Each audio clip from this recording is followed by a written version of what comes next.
இது எல்லா ஃபீல்ட்லையுமே இருக்கு. ஆக்சுவலா இன்னைக்கு இருக்கிற கவர்மெண்ட் ஆஃபீஸஸ்ல இருந்து வெளியே இப்போ போற சின்ன சின்ன ஆஃபீஸஸ்ல, ஐடில இந்த மாதிரி நிறைய இடத்துல அது பஸ்ல போறப்ப கூட சொந்த வீட்லயே அபியூசஸ் எல்லாம் பிள்ளைங்க ஃபேஸ் பண்றாங்க. ஸோ அப்போ வெளி உலகம் அவ்வளோ சேஃப் இல்லை தானே. பஸ்ல எல்லாத்துலேயுமே இருக்கு. எல்லாமே மேம் இதெல்லாம் எவ்வளோ ஸோ ரோல் மாடல்னு இல்லை, பெரிய she's big inspiration for me. And எனக்கு ரொம்ப ரொம்ப அவங்கள பிடிக்கும். சமந்தா மேம் ஆக்சுவலாக நடுவில் ஒரு இன்ஃப்ளூயன்சர் ஷூட் மாதிரி ஒன்று வந்தது. ஆக்சுவலாக ஒரு படம்னு சொல்லிட்டாங்க. அந்த படம் குஷின்னு சொல்லியிருந்தா நான் கிளம்பி போயிருப்பேன். கமல் சாரும் ஆள வந்தான் இந்த மாதிரி வில்லன் இதெல்லாம் பார்த்துருக்கோம். எனக்கு தெரிஞ்சு ரெண்டு பேருமே ஈக்குவலாக தான் பண்ணுவாங்க. ரெண்டு பேருமே ஹீரோவாக இருப்பாங்க, ரெண்டு பேருமே வில்லனாக இருப்பாங்க. ஸோ அதுக்கே அவ்வளோ எஃபர்ட் போடணும். சும்மா எல்லாருக்கும் பிக் பாஸ் கிடச்சிடாத இல்லை. லைஃப்பில் எதுவுமே இல்லைன்னா கூட வெரி ஸ்க்ராட்சில் இருந்து நம்ம ஆரம்பித்து ஜெயிச்சிடலாம். ஆரம்பிக்கிறது பெருசு இல்லை, கன்சிஸ்டண்ட்டாக இருக்கிறது பெருசு இல்லை, ஜெயிச்சிடலான்றதை அவங்க ஆக்ஷன்ஸில் ப்ரூவ் பண்ணியிருக்காங்க. ஓகே, ஸோ அதில் வந்து எனக்கு நயன்தாரா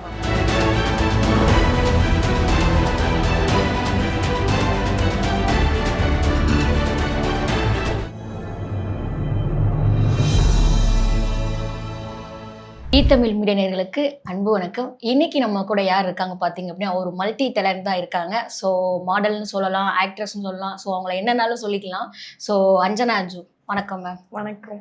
மீடியான்னு வர்றப்பயே கொஞ்சம் இந்த அட்ஜஸ்ட்மெண்ட் அப்படின்ற மாதிரி ஒரு வேர்டு எடுத்து வைப்பாங்க. பேரண்ட்ஸ்ல இருக்கட்டும், ஊர்ல இருந்து நம்ம வரவங்களா இருக்கட்டும், பயப்படுற விஷயமே இதுதான். இது அப்படி நடக்கலன்னா கூட இருக்கிறவங்க கூட நடந்துருச்சுங்கிற மாதிரி அவங்க போர்ட்ரேட் பண்ணுவாங்க. ஸோ அந்த மாதிரி நீங்க பார்த்துருக்கீங்களா, இல்லை உங்களுக்கு ஏதாவது அந்த மாதிரி வந்திருக்கா டாக்ஸ் ஏதாச்சும்? இல்லை, அது நம்ம எப்படி ஹேண்டில் பண்ணுறோன்றது தான். நம்ம பவுண்ட்ரிஸ் நம்ம தான் செட் பண்ணிக்கணும் சொசைட்டிக்கலாக. அதுவும் கேர்ள்ஸாக நம்ம வந்து இதுவாக இருக்கணும். லக்கிலி நான் இப்போ ஒர்க் பண்ண எல்லா படமுமே அவங்க வீட்டு புள்ள மாதிரி என்னை யோசிச்சு தான் இது பண்ணியிருக்காங்க. ஆன் செட்டு மாத்திரம் இல்லை, ஆஃப் செட்டில் கூட எனக்கு ஏதாவது இஷ்யூ, இப்போ பர்சனலான லைஃப்பில் எனக்கு ஏதோ இஷ்யூனா கூட நான் இவங்களை காண்டாக்ட் பண்ணி எனக்கு ஹெல்ப் கேட்குற இடத்துல தான் இவங்க எல்லாருமே அந்த கம்ஃபர்ட் ஜோனில் தான் என்னை இது பண்ணியிருக்காங்க. அதான் சொந்த தான் வீட்டு புள்ள அப்படின்ற அந்த ஒரு இதில் தான் என்னை ட்ரீட் பண்ணியிருக்காங்க. அண்ட் இது ஜென்ரலாக கேள்விப்பட்ட ஒரு இதுதான். அண்ட் மித் இது எல்லா ஃபீல்ட்லேயுமே இருக்குது. ஆக்சுவலாக இன்றைக்கி இருக்கிற கவர்மெண்ட் ஆஃபீஸஸில் இருந்து வெளியே இப்போ போகிற சின்ன சின்ன ஆஃபீஸஸில், ஐடியில் இந்த மாதிரி நிறைய இடத்துல அது பஸ்ஸில் போகிறப்ப கூட ஆக்சுவலாக இப்போ நான் ஒரு வீடியோ ஒன்று போட்டிருந்தேன். இந்த மாதிரி ஆக்டிங் ஷார்ட்ஸ்க்காக புஷ்பநாதன் சார் டைரக்ட் பண்ணியிருந்தாங்க. ஸோ சொந்த வீட்லேயே அப்யூசஸ் எல்லாம் பிள்ளைங்க ஃபேஸ் பண்ணுறாங்க. ஸோ அப்போ வெளி உலகம் அவ்வளோ சேஃப் இல்லை தானே. பஸ்ஸில் எல்லாத்துலேயுமே இருக்குது ஜென்ரலாக.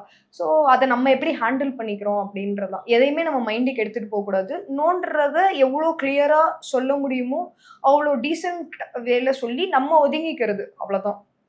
துஷ்டனை கண்டால் தூர விலகுன்றதை தாண்டி ஒரு விஷயம் நம்ம செட் ஆகலையா, துஷ்டன்னு இங்கே எதுவும் இல்லை, அவங்களுக்கு அது ரைட்டாக இருக்கலாம். பட் நம்மளுக்கு அது செட் ஆகலை அப்படின்னா நம்ம தான் அதை ஒதுங்கிக்கணும். ஸோ நோனா கிளியராக எப்பயுமே அது நோவாக தான் இருக்கணும். ஒரு பண விஷயத்துக்காகவோ இல்லை ஏதோ ஒரு வாய்ப்புக்காகவோ இல்லை ஏதோ ஒரு விஷயத்துக்காக நம்ம அதில் அந்த ட்ராப்புக்கு ஃபாலோ ஆனோம் அப்படின்னா அதுக்கு உரிய கான்சிக்வன்சஸ் எல்லாருமே ஃபேஸ் பண்ணி தான். பட் நீங்க உள்ள வரப்போ அந்த பயம் உங்களுக்கு இருந்துச்சா? அதான் இனிஷியலா அந்த பயம் இருந்துச்சு. பட் ஆனால் என்னை சுற்றி நல்ல மனுஷங்க இவ்வளோ தூரம் கேர்டா நம்ம இது பண்ணுறப்போ, every coin has its two sides. இந்த மாதிரி மக்களாக இருக்கிறாங்கன்னா நம்ம எப்படியோ அந்த எனர்ஜி வச்சு தான் நம்ம அதை அட்ராக்ட் பண்ணுவோம். அந்த மாதிரி பீப்புள்ஸ் தான் அட்ராக்ட் பண்ணுவோம். ஸோ லக்கிலி நான் ஒர்க் பண்ண எல்லாமே வந்து கொஞ்சம் நல்லா பாசிட்டிவான என்விரான்மெண்ட்டாக இருந்ததுனால எனக்கு அந்த பயம் வெளியே தெரில. ஓகே, ஸோ நீங்கள் நடித்ததுலேயே அவங்க கூட நடிச்சிருப்பாங்களே, நயன்தாரா மேமாக இருக்கட்டும் அண்ட் ஆண்ட்ரியா மேமாக இருக்கட்டும். ஸோ இது மாதிரி பெரிய பெரிய பட்டாளத்தை கூட நீங்கள் இருந்திருக்கீங்க. ஸோ உங்களுக்கு இருக்கும் இல்லையா, நம்ம இவங்க கூட நடிச்சே ஆகணும்டா, இந்த ஆக்ட்ரஸ் கூட நடிச்சே ஆகணும், இவங்க எனக்கு ரோல் மாடல் அப்படின்னா Samantha second thought Samantha like எனக்கு அவங்க இப்ப தமிழ் சினிமால பார்க்கவே முடியல. தெலுங்கு தெரியும், நானும் நிறைய ட்ரை பண்ணுவேன். இப்ப மேம் படம் பண்ற ஹெல்த் இஷ்யூஸ் படம் பண்ற அந்த ஜோனை கொஞ்சம் கம்மி பண்ணிட்டாங்க. எப்படியாவது ரொம்ப செலக்டிவா பார்த்து பிளஸ் பண்ணா ரொம்ப. பட் அவங்க ஸ்போர்ட்ஸ்ல இப்போ ரொம்ப அதிரடியா இறங்கிட்டாங்க. அதுக்காக நம்ம திருப்பி ஸ்போர்ட்ஸ் எல்லாம் போட்டு பிக் பால் போட முடியுமா? இல்ல. அண்ட் ஸ்பிரிச்சுவலா எல்லாமே மேம் இதெல்லாம் எவ்வளோ. ஸோ ரோல் மாடல்னு இல்லை, பெரிய she's big inspiration for me. And எனக்கு ரொம்ப ரொம்ப அவங்கள பிடிக்கும். சமந்தா மேம் ஆக்ட்ரஸ்னா அப்ப இருந்தே உங்களுக்கு ரொம்ப பிடிக்கும் எனக்கு. நான் படிக்கிறப்ப இருந்து எனக்கு சமந்தா மேம். எனக்கு சமந்தா மேம் கூட நடிக்கிறதுக்கு ஆப்பர்ச்சுனிட்டி இப்ப கிடைச்சிருச்சு. இப்ப வரைக்கும் கிடைச்சுச்சுன்னா நான் கிளம்பி வேற ஏதாவது ஓடிடுவீங்களா? கிளம்பிடுவேன். ஆக்சுவலா நடுவுல ஒரு இன்ஃபுளுசர் ஷூட் மாதிரி ஒண்ணு வந்தது. ஆக்சுவலா ஒரு படம்னு சொல்லிட்டாங்க. அந்த படம் குஷின்னு சொல்லியிருந்தா நான் கிளம்பி போயிருப்பேன் ஹைதராபாத்துக்கு. ஆனா அப்ப இன்ஃபுளுசர் மீட்டுக்காக எல்லாரும் இன்வைட் பண்ணிருந்தாங்க. ஆனா ஒரு படம் காஷ்மீர்ல அப்போ இல்ல ஹைதராபாத்ல ப்ரொமோஷன், அந்த இன்ஃபுளுசர் ப்ரொமோஷன்ஸ் பண்ணுவாங்க இல்லையா. சோ அது வந்து என்ன ஒரு படம்னு குஷின்னு சொல்லியிருந்தா, சமந்தா மேம் படம்னு சொல்லியிருந்தா நான் போயிருப்பேனே அப்படின்னு சொல்லி மிஸ் பண்ணிட்டீங்களா? சோ கிடைக்கும் கண்டிப்பா. இது எப்பயுமே நம்மளுக்கு ஒண்ணு மிஸ் ஆச்சுன்னா அதை விட பெருசா ஒண்ணு கிடைக்கும். சோ அதனால அவங்க பேனர்ல அடுத்து படம் பண்றதுக்கு கூட யூனிவர்ஸ் ப்ளஸ் பண்ணலாம். அந்த மாதிரியான மேனிஃபெஸ்டேஷன்லாம் இருக்கு. சோ பார்க்கலாம் in near future. But Samantha ma'am. So this are that போமா. Okay. So Rajini sir, Kamal sir. கஷ்டம். But Rajini sir. பட் இவங்க ஒரு அப்கமிங் வேற ரெண்டு பேர் சேர்ந்து வேற ஆஃப்டர் 46 இயர்ஸ் நடிக்க போறாங்க. சேர்ந்து இது பண்றாங்க. நீங்க யாரு ஃபேன்? ரஜினி சார். தலைவர்கள். ஐ அம் டை ஹார்ட் கோர் தலைவர்கள். ஓகே. சோ அதனால ரஜினி சார். ரஜினி சார் வச்சு நீங்க அவர் ஹீரோவா நடிப்பாரா ஆர் வில்லனா நடிப்பாரா? ரஜினி சார் உங்க கெஸ் படி என்னவா இருக்கும்? அண்ட் என்னவா நடிச்சா உங்களுக்கு ஓகேவா இருக்கும்? இல்ல எனக்கு வில்லனா சார் அந்த டைம்ல பண்ணது எல்லாமே பிடிச்சிருக்கு. அண்ட் கமல் சாரும் ஆள வந்தான் இந்த மாதிரி வில்லன் இதெல்லாம் பார்த்திருக்கோம். எனக்கு தெரிஞ்சு ரெண்டு பேருமே ஈக்குவலா தான் பண்ணுவாங்க. ரெண்டு பேருமே ஹீரோவா இருப்பாங்க, ரெண்டு பேருமே வில்லனா இருப்பாங்கன்னு தான் எனக்கு தோணுது. எனக்கு தெரியல. அப்படி இருந்தாதான். Okay. So Dhanush sir and STR. So ரெண்டு பேர் கூட ஒர்க் பண்ணி ரெண்டு பேரோடயும் ஒர்க் பண்ணிருக்கேன். பட் ஃபர்ஸ்ட் கலட்டா கல்யாணம் படம் நம்ம இவ்வளவு எஃபர்ட் போட்டு நம்மளுக்கு கிடைச்சிருக்குல்ல. சோ அதனால Dhanush. Okay. So Haris Kalyan and Kavin or Harish Kalyan sir. Harish. Okay. ஏன்னா மாஸ்க்ல வந்து சொல்ல முடியல ஆக்சுவலா. ஹரிஷ் சார், கவின் சார் ரெண்டு பேருமே பிக் பாஸ்ல இருந்து வந்தவங்க. So it's not that. And diesel டைம்ல கொஞ்சம் நிறைய ஹரிஷ் சார் அவங்களோட கொஞ்சம் டிராவல் பண்ற இதுல இருந்தது. மாஸ்க்கும் அப்படிதான். But still Harish sir. Okay. So இப்போ பிக் பாஸ்ல தான் நம்ப வருது. சப்போஸ் உங்களுக்கு ஃபியூச்சர்ல ஆப்பர்ச்சுனிட்டி வந்தா போவீங்களா? கண்டிப்பாங்க. ஏன்னா நாட் லைக் நேஷனல் டெலிவிஷன்ல அந்த ஆப்பர்ச்சுனிட்டி. நம்ம வேணாம்னு நினைக்கிற ஒவ்வொரு ஆப்பர்ச்சுனிட்டிக்கும் அவ்வளோ எஃபர்ட்ஸ் இருக்கு. ஸோ அதுக்கே அவ்வளோ எஃபர்ட் போடணும். சும்மா எல்லாருக்கும் பிக் பாஸ் கிடைச்சிடாது இல்லை. ஸோ அதனால கண்டிப்பா போவேன். எனி ரியாலிட்டி ஷோஸ் ஒரு கண்டிப்பா போயிருவீங்களா? இப்போ அடுத்த வருஷம் வந்துச்சுன்னா உங்களை பார்க்கலாம் இல்லையா? தெரியல. கூப்பிட்டா. Okay okay super.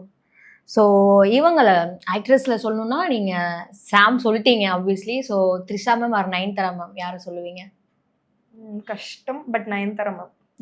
Nayanthara ma'am பெரிய இன்ஸ்பிரேஷன். ஏன்னா லைஃப்ல எதுவுமே இல்லைன்னா கூட வெரி ஸ்கிராச்ல இருந்து நம்ம ஆரம்பிச்சு ஜெயிச்சிடலாம். ஆரம்பிக்கிறது பெருசு இல்லை, கன்சிஸ்டண்டா இருக்கிறது பெருசு இல்லை, ஜெயிச்சிடலான்றத அவங்க ஆக்ஷன்ஸ்ல ப்ரூவ் பண்ணியிருக்காங்க. ஓகே. ஸோ அதுல வந்து எனக்கு Nayanthara ma'am. And Mannangatti movie வந்து நான் அவங்களோட ஒரு சின்ன இது வந்து ஒர்க் பண்ணியிருக்கேன். ஸோ அதனால நயன்தாரா மேம். ஓகே. சாய் பல்லவி யார்? தவனா மேம் யார் சொல்லுவீங்க? Sai Pallavi ma'am. Sai Pallavi she is like fantabulous performer ஆக்சுவலா. ஓகே. சோ இப்போ நயன்தாரா மேம், சாய் பல்லவி மேம் யாரை சொல்லுவீங்க? கஷ்டங்க. கஷ்டம். நீங்க யாராவது சொல்லிதான் ரொம்ப கஷ்டமே. சாய் பல்லவி மேம். இப்போதானா இல்ல அப்ப இருந்தே அவங்களுக்கு? இல்ல ஏன்னா இப்போ என்னோட இன்ஸ்பிரேஷன் பார்த்தா எனக்கு பெர்ஃபார்மரா இருக்கணும்னு ரொம்ப இருக்கு. இங்க கமர்ஷியல் ஃபேக்டர்ஸ் இருக்கு. பட் பெர்ஃபார்மரா ஷீ இஸ் ஆல்சோ பெர்ஃபார்மராகவும் நின்று ஒரு கமர்ஷியல் ஃபேக்டர்லயும் அவங்க நின்றுருக்காங்க. ஸோ அதுல வந்து எனக்கு பெரிய ஒரு இது. எனக்கு வந்து பார்வதி திருவோத் மேம் ரொம்ப பிடிக்கும். Sai Pallavi ma'am and multi language கூட.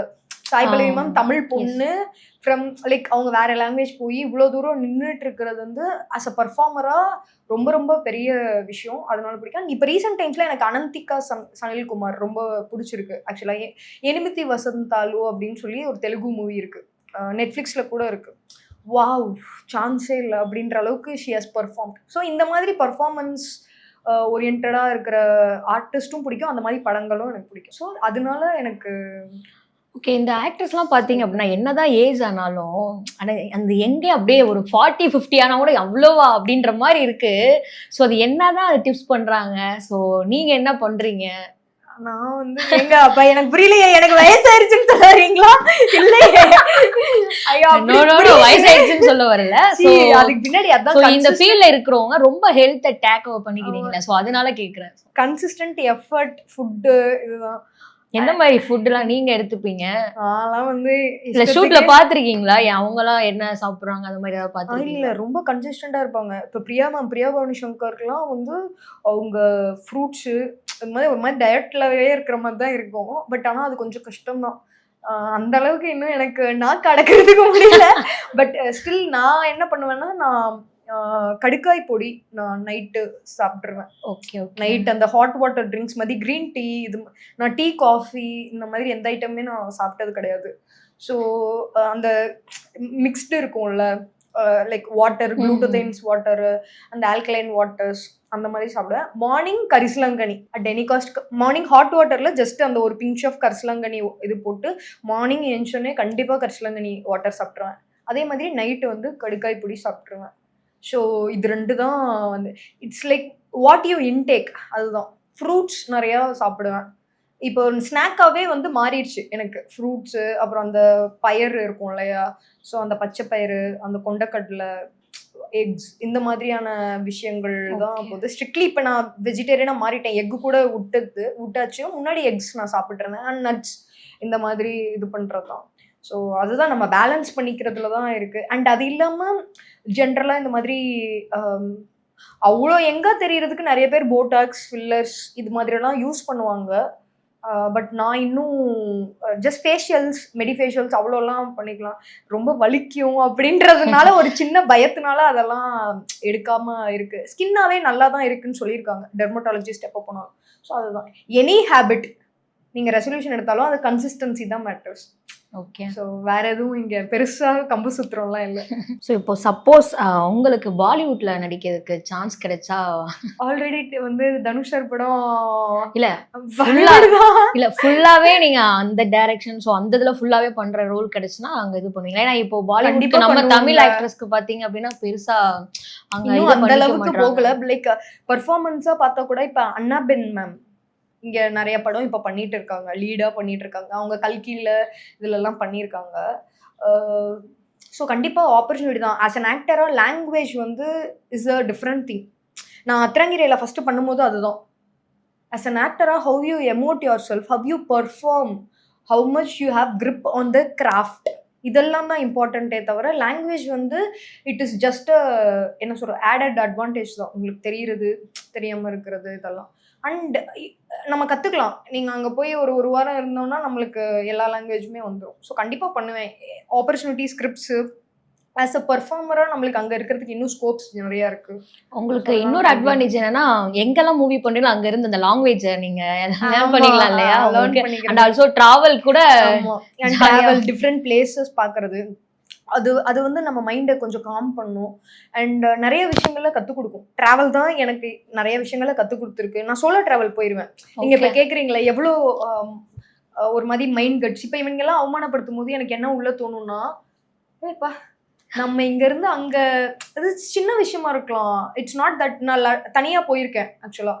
லடாக் வரைக்கும் தனியாகவே இது பண்ணி போயிருக்கேன். ஸோ யாரும் இருக்க மாட்டாங்க. இந்த மாதிரி சில இடங்கள்ல இந்த ஸ்டேஞ்சர்ஸ் ட்ரிப் இருக்கும்ல, கேர்ள்ஸ் ஒன்லி ட்ரிப், ஸ்டேஞ்சர்ஸ் ட்ரிப்பில் நானே என்ரோல் பண்ணிப்பேன். கண்டிப்பாக 6 months ஒன்ஸ் நான் ஒரு ட்ராவல் போயிடுவேன். ஓகே. இப்போ ரீசெண்டா போன இடம் ரீசெண்டா வந்து இப்போ நான் முருதேஸ்வர் அண்ட் கோகர்ணா, டண்டேலி, அப்புறம் அந்த அந்த பேட்ச் இருக்குல்ல அந்த பெல்ட் ஃபுல்லா, கொல்லூர் மூகாம்பிகை அம்மன் டெம்பிள். நான் கொஞ்சம் ஸ்பிரிச்சுவல். ஸோ கொஞ்சம் அதுவும் பார்ப்பேன். குக்கி, தர்மஷலா, அந்த அந்த என்டையர் பெல்ட் ஆல்மோஸ்ட் ஒரு 10 days நான் அந்த மாதிரி கிளம்பி போயிட்டேன். And it was a solo trip. It was completely a solo trip. அங்கே பெங்களூர்ல இருந்ததுனால எனக்கு அந்த இடம் பழக்கம். அதனால நான் சோலோ ட்ரிப் எடுத்துக்கிட்டேன். அப்படி இல்லைன்னா இப்போ நார்த் இந்தியாலாம் போகும்போது I will enrol my self in a proper ஒரு கம்யூனிட்டி இருக்கும்ல, அந்த ட்ராவல் ஏஜென்ட்ஸ் கம்யூனிட்டி. அதில் வந்து என்ரோல் பண்ணி நான் கிளம்பி போயிடுவேன். அப்போது நம்மளை தனியாக பார்த்துக்கிற அளவுக்கு எக்யூப் ஆயிட்டேன்னா என்னப்போ நம்ம அதெல்லாம் பண்ணிட்டோம். இவங்க பண்ணும்போது உள்ள என் மைண்ட் இப்படிதான் இருக்கும். அவ்வளோத்த பார்த்தாச்சு. ஏன்னா எல்லா சிச்சுவேஷனும் சர்க்கம்ஸ்டன்ஸும் ஒரே மாதிரி இருக்காது ஆக்சுவலா. ஸோ அது வந்து எனக்கு ரொம்ப ஹெல்ப் பண்ணுச்சு. எனக்குள்ள இருக்கிற இன்னர் கிரிட்ட, இன்னர் கான்ஃபிடன்ஸ அது வந்து இன்க்ரீஸ் பண்ணுச்சு. அங்க போறப்ப மக்கள் வேற மாதிரி கஷ்டங்கள் இருக்கும். வேற மாதிரி அவங்களோட லைஃப் ஸ்டைல் இருக்கும். ஸோ அதெல்லாம் பார்க்குறப்ப நம்மளுக்கு ஒண்ணுமே இல்ல. நம்ம கடவுள் வந்து நம்மள நல்லா பிளெஸ் பண்ணியிருக்கிறாருன்னு தோணும். ஸோ நெறைய விஷயங்கள நேச்சர் எனக்கு கத்துக் குடுத்துருக்கு. அண்ட் காஷ்மீர் ட்ரிப் மெயின்லி அப்பா! ஃப்ரெண்ட்ஸ் எல்லாம் சேர்ந்து ஒரு 10 பேர் போனோம். ஃப்ரெண்ட்ஸ் ட்ரிப் தான். ஆனா என் லைஃப் டைம்ல நான் மறக்க மாட்டேன். அந்த டனல் முன்னாடி 17 ஹவர்ஸ் வண்டி நின்னுட்டே இருக்கு. ஓ!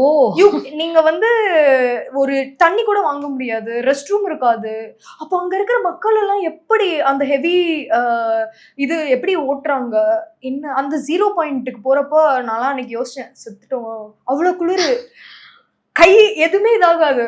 தண்ணி கூட குடிக்க முடியாது. வாயெல்லாம் நடுங்கிட்டு இருக்கும். திறக்கவே முடியாது. ஃபுல்லா ரெட் ஆயி ரத்தம் வர ஆரம்பிச்சிருச்சு. சரி, உங்களுக்கா? ஆமா. எனக்கு அங்க இருக்கிறவங்களுக்கும் அப்படிதான். Okay, 0 okay. பாயிண்ட் அங்க போகும்போது. அப்புறம் பால்கிராம் அந்த ஹார்ஸ் ரைடிங் இதெல்லாம் ஓ எப்பா! அந்த ட்ரிப் வந்து ஒரு மாரி ஹாரரிக் இது. ஸோ நெறைய நம்ம ஒரு விஷயம் செஞ்சு முடிச்சதுக்கப்புறம் ஒரு எக்ஸ்பீரியன்ஸ் இருக்கும்ல. இப்ப நான் புக்கு படிப்பேன். புக்கு படிக்கும்போது இட்ஸ் ஆல் இன் நம்ம விஷுவலைசேஷன் மைண்டுக்கு வந்து அது ஓகேவா இருக்கும். பட் அஸ் அன் எக்ஸ்பீரியன்ஸா டிராவல் நம்மளுக்கு நெறைய விஷயங்கள் கத்துக் குடுக்கும். நேச்சர் தான் கத்துக் குடுக்கும். ஓகே. நான் டிராவல்ல ஸ்பெண்ட் பண்ற மணியெல்லாம் அம்மாலாம் சொல்லுவாங்க, "என்ன கண்ணு இப்படி ஊதாரித்தனமா செலவு பண்ற? என்னதான் பண்ற?" அப்படின்னு எங்க வீட்ல பெரிய கன்சர்ன். ஐயய்யோ! இப்படி செலவு பண்றாளே, ஆர்டரா போடுறாளே, வீட்ல இருந்து கிளம்பிருன்ற அளவுக்கு வந்து கண்ணு என்னால ஆர்டர் வாங்கி வாங்கி வைக்க முடியலன்ற அளவுக்கு இது பண்ணுவாங்க. பட் ஆனா அ எனக்கு டிராவல்ல ஸ்பெண்ட் பண்ற மணி எல்லாமே இன்வெஸ்ட்மெண்ட்டா தான் நான் கன்சிடர் ஓகே, பண்ணிப்பேன். ஓகே. ஏன்னா சூப்பர். அது குடுக்குற அவ்ளோ லேர்னிங் நீங்க ஸ்கூல்ல போய் படிச்சாலோ, எந்த யுனிவர்சிட்டில படிச்சாலோ அது அவ்ளோ வராது. அப்போ நாங்கலாம் சோலோவா காஷ்மீர் கண்டிப்பா போமாட்டோம். இல்ல அது நான் ஃப்ரெண்ட்ஸோட தான் போயிருந்தேன். அதான் ஃப்ரெண்ட்ஸோட போயே இந்த சிச்சுவேஷன் காணாம முடியல. நான் தனியா மாத்திரம் போயிருந்தா என்ன பண்ணிருப்பேன்றது கஷ்டம் தான். பட் வேற சில ட்ரிப்ஸ் தனியா போயிருக்கேன். ஓகே. அதனால. ஸோ ஒரு தேனிக்கார பொண்ணு சினிமா ஃபீல்ட் பேக்ரவுண்ட் எந்த ஒரு இது இல்லாம வந்திருக்கீங்க இல்லையா? ஸோ உங்கள மாரி நெறைய பேர் வரணும்னு நெனைப்பாங்க. ஸோ அவங்களுக்கெல்லாம் நீங்க என்ன சொல்ல விரும்புறீங்க? நான் என் லைஃப்ல ஒரு விஷயத்த ரொம்ப நம்புவேன். தெய்வத்தால் ஆகாதெனினும் முயற்சி தன் மெய் வருத்த கூலி தரும். நீங்க எந்த ஃபீல்ட்ல வேணா இருக்கலாம். என்ன வேணா நீங்க ஆசைப்படலாம். அதுக்கான ரைட் இன்டென்ட் அதான் ரைட் எண்ணம் போல் வந்து right intend with right efforts and என்ன நடந்தாலும் அதுல ஒரு பிடிவாதம் வேணும். அது இருந்தா யுனிவர்ஸ் நம்ம என்ன கேட்டாலும் அத நம்மளுக்கு குடுத்துரும். இது நான் என் லைஃப்ல எக்ஸ்பீரியன்ஸ் பண்ணியிருக்கேன். அததான் நான் மத்தவங்களுக்கும் சொல்ல விருப்பப்படுறேன். Come what may we have to stand for ourself. Come what may we have to prioritise ourself. அதுதான். ஓகே. ஸோ ரொம்ப ஜாலியா, ஃபன்னா, கியூட்டா, ரொம்ப இன்னசென்ட்டா பேசுனீங்க. Thank so you. நம்ம கண்டிப்பா பேசணும். Sure, okay sure. மேம். தொடர்ந்து பேசுவோம். நன்றி மேம். Thank you.